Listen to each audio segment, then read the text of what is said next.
अस्सलाम वालेकुम व्यूअर्स, हम स्टडी कर रहे हैं मॉडल वर्ब के टॉपिक को और इस सिलसिले में ये हमारा सेकंड पार्ट है जिसके अंदर हम शैल शुड विल वुड जो हमारे मॉडल वर्ब्स हैं उनको स्टडी कर रहे हैं। और ये जो हमारी सब हेडिंग है शैल शुड विल वुड वाली, इस हवाले से ये थर्ड पार्ट है, यानी ये लिखा हुआ आपको नज़र आ रहा है पार्ट सी है, जिसके अंदर अभी हम ये जानने की कोशिश करेंगे कि शुड और वुड का क्या यूज़ होता है। इससे पहले शैल एंड शुड का हमने पहले दो पार्ट्स के अंदर जो इसका यूज़ देख लिया है।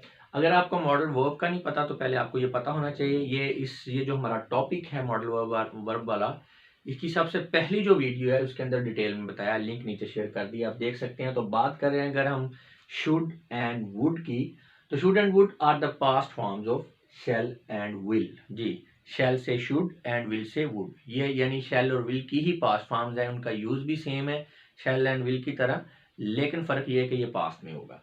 They are used in similar way as shall and will, but in past tense. जैसा कि we expected that he should come next day. हमने ये तवक्को की कर रखी थी, ये तवक्को की थी कि वो अगले दिन आएगा। अब यहाँ पे should लगाया हुआ है, लेकिन mostly would होता है। We expected that he would come next day, तो should भी आ जाए तो ये meaning similar ही है। Next है, he told he would play the match next week. उसने बताया कि अगले हफ्ते वो मैच खेलेगा। अब खेलेगा ये अभी के लिहाज से नहीं है कि आप प्रेजेंट में और नेक्स्ट जो आपका फ्यूचर है उसके वाले से बात नहीं हो रही। पास्ट के अंदर एक बंदा ने बात बताई है कि वो आगे फ्यूचर में ये काम करेगा, और पास्ट में जब वो बंदा बता रहा है फ्यूचर की, उस पास्ट के हवाले से जो उसका फ्यूचर था, हो सकता है अभी प्रेजेंट में वो आपका पास्ट बन चुका हो, ठीक है ना।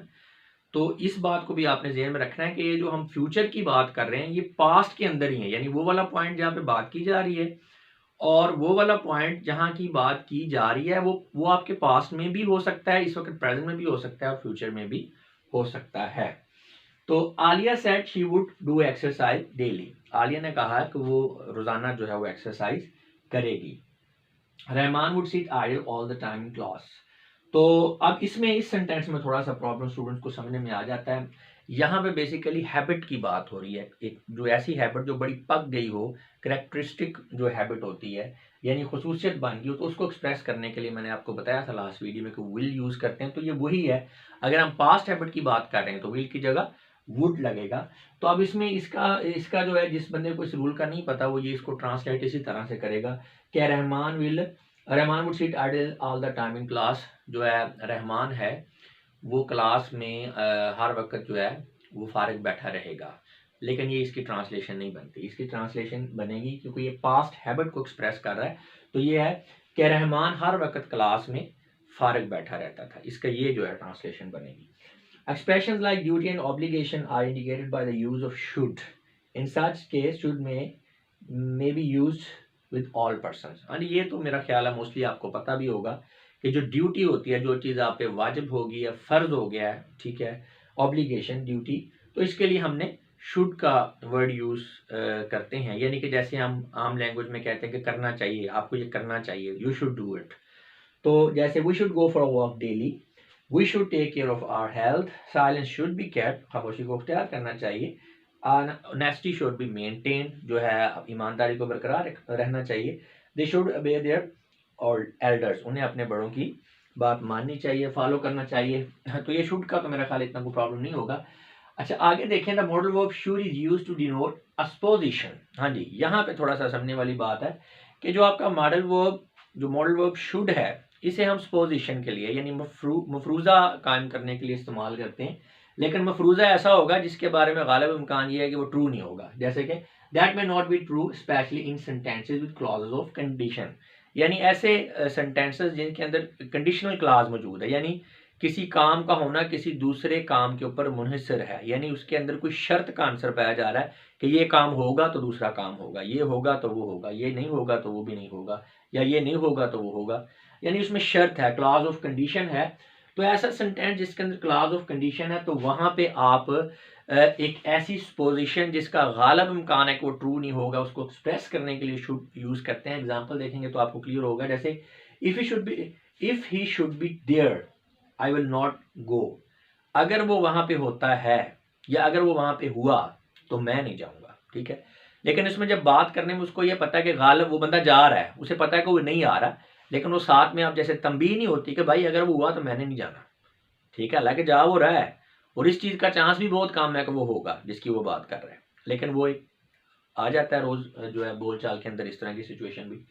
If it should rain match will not start, अगर बारिश हुई तो मैच स्टार्ट नहीं होगा, अगर बारिश होती है तो मैच स्टार्ट नहीं होगा। ठीक है, इस तरह से भी कह सकते हैं।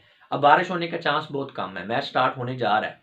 वैसे किसी ने बात कर दी यार मौसम की क्या सूरत हाल है, तो किसी ने कह दिया कि भाई बारिश होती है तो मैच नहीं स्टार्ट होगा। ठीक है, चांस है बारिश का लेकिन बहुत ज़्यादा नहीं, यानी ये लिखा हुआ ना कि उसके ट्रू होने के चांस जो है वो कम है, लेकिन जारी बात है थोड़ी बहुत प्रोबेबिलिटी है, तो वो आपने सपोजिशन कायम की है ना। अच्छा, ये तो हो गया इसका स्पेसिफिक जो यूज़ है। अच्छा, इनमें कुछ मतफरुकात भी हैं इनके इस्तेमाल, यानी मिसलिनियस यूजेस भी हैं इनके। यानी शुड एंड वुड जो है ये इनके कुछ यूजेस हैं, ये आपको समझने चाहिए। अक्सर आपका वास्ता भी इनसे पड़ता रहता है और बाद स्टूडेंट्स को थोड़ा प्रॉब्लम होता है इनको समझने में। जैसे वी शुड या would like you to join us. अब शुड का जो है वर्ड वो बहुत कम यूज होता है। शुड मोस्टली हम ऑब्लिगेशन और ड्यूटी में यूज करते हैं, लेकिन अगर कहीं पे यूज हुआ है तो आपको पता होना चाहिए कि वुड और शुड का ये ऐसा यूज जो है ये सेम होता है। अब यहाँ पे आप देखें वो कहता है we would like you to join us, हम चाहते हैं कि आप भी हमें ज्वाइन करें या हमारे साथ शामिल हो जाएं। हम इस सेंटेंस को इस तरह से भी लिख सकते हैं, we want you to join us, we want you to join us, या we would like you to join us. एक ही इनका ट्रांसलेशन सेम बन रही है, लेकिन ये जो है ना आपका आपने वुड लगाया हुआ वॉन्ट की जगह, तो ये ज़्यादा दिखने में भी अच्छा है और ज़्यादा पोलाइट लग रहा है। मैंने लिखा भी हुआ should and would are rather more polite than want. Next देखेंगे, would you like to have a cup of tea, क्या आप एक चाय का कप लेना पसंद करेंगे। अब यहाँ पे इस सेंटेंस को इस तरह से भी हम कह सकते हैं, will you like to have a cup of tea, वो भी ठीक होगा। Do you like to have a cup of tea, वो भी ठीक होगा। और ट्रांसलेशन तीनों सेंटेंस की यही बनेगी कि क्या आप चाय का कप लेना पसंद करेंगे, लेकिन ये वुड से खूबसूरती आ गई, ये ज़्यादा पोलाइट लग रहा है, तो ये लिखा भी हुआ है, would is more polite manner to ask a will as compare to do or will. Next देखें, would you lend me your camera please, क्या आप मुझे अपना कैमरा देंगे, थोड़ी देर के लिए उधार देंगे। तो यहाँ पे अगर आप लगा दें will you lend me your camera please, तो ये भी ठीक है, गलत नहीं है, ट्रांसलेशन भी सेम है, लेकिन वुड जो है उसका अपना एक टेस्ट है, ये ज़्यादा अच्छा लगता है। You should have been more punctual, अच्छा इस तरह के भी सेंटेंसेस आ जाते हैं, you should have more punctual. तो इसमें अब क्या है बेसिकली, ये आपको बता, एक बंदा है उसने काम सही नहीं किया, तो आप उसको बता रहे हैं कि यार ये काम जो है ना आपको सही करना चाहिए था, या आप इसे मजीद बेहतर कर सकते थे, तो ये उस सेंस में बात हो रही है। यहाँ पे should plus perfect infinitive is used to express a past obligation that was not fulfilled, यानी पास्ट के अंदर आपने कोई काम करना था जो ड्यू था आपका करना, आपके लिए जो आपकी ऑब्लिगेशन थी, लेकिन आपने वो नहीं किया, तो फिर ऐसी सिचुएशन में हम शुड के साथ परफेक्ट इन्फिनिटिव जो है टेंस, इसमें टेंस की जो स्ट्रक्चर है वो यूज करेंगे। अब एक बंदा है वो इसमें जिसको ये कहा जा रहा है ना, you should have been more punctual, इसका मतलब है कि वो बंदा पास में पंक्चुअल नहीं रहा। ठीक है, पास की बात होगी, 10 दिन 15 दिन साल 2 साल 10 साल का स्पेल था कोई भी, तो उसमें उसको जो है वो पंक्चुअल रहना चाहिए था, लेकिन वो नहीं रहा। तो अब उसका ऑफिसर है या कोई भी बंदा उसे कह रहा है you should have been more punctual, आपको मेरा ख्याल है बहुत ज़्यादा मजीद बाकायदा रहने की ज़रूरत थी, रहना चाहिए था, यानी कि आप नहीं रहे। इसी तरह he should be in the college no, अब यहाँ पे प्रोबेबिलिटी है, यानी इम्कान है, आपको कंफर्म नहीं पता, बेसिकली इम्कान आप ज़ाहिर कर रहे हैं कि उसे इस वक्त कॉलेज में होना चाहिए। जैसे हम कहते हैं ना I think he should be in the college, तो वो इसी तरह कि मेरा ख्याल है कि वो कॉलेज में होना चाहिए। इसी तरह आई wish you would have won the match, मेरी ख्वाहिश थी कि आप मैच जीत जाते, ठीक है ना, या आप मैच जीत चुके होते। तो I wish you would not go there, मेरी ख्वाहिश है कि आप वहाँ पे ना जाएं। अब यहाँ पे फ्यूचर नहीं आ रहा, बाद लोग वुड को देख के ये समझ लेते हैं कि बात फ्यूचर की हो रही है। मैं आपको पहले भी कहता हूँ कि सेंस में जाया करें चीज़ों की। और वैसे भी यहाँ तो सेंटेंसेस है ना, जब बात किसी कॉन्टेक्स्ट के अंदर हो रही होती है, किसी सियाको सबाक के अंदर आप स्टोरी पढ़ रहे हैं, कोई ऐसे पढ़े, तो वो ज़्यादा क्लैरिटी आती है। अकेला सेंटेंस तो लिखा हुआ आपको कहीं भी नहीं मिलेगा स्वाय करेक्शन वाले क्वेश्चन के अलावा।